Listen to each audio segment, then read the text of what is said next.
We do a cow-calf operation, shorthorn cattle, polled Hereford cattle, commercial cattle, ground the calves, calve out all those cows. And we use horses here on the place.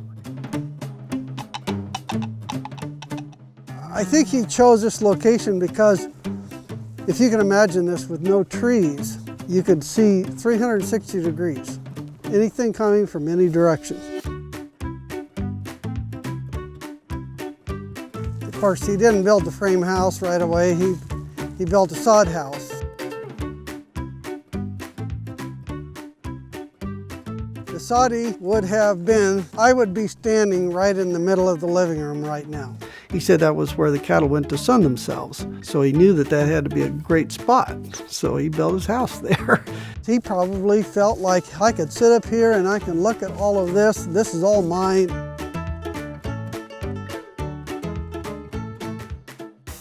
He came out of, I think, economic opportunity, particularly just a young man wanted to strike out on his own and no room for him there at home and wanting to do something different.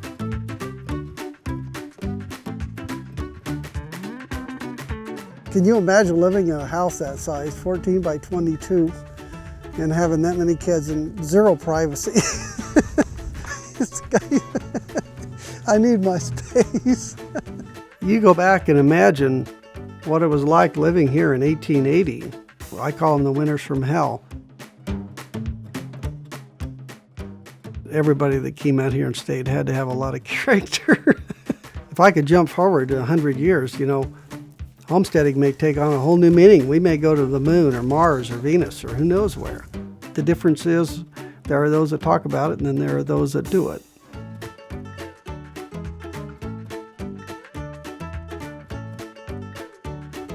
To walk up that sidewalk and walk into the house, to stand here where they took the picture, and it almost gives you an eerie feeling that you're standing right where they did 100 years ago.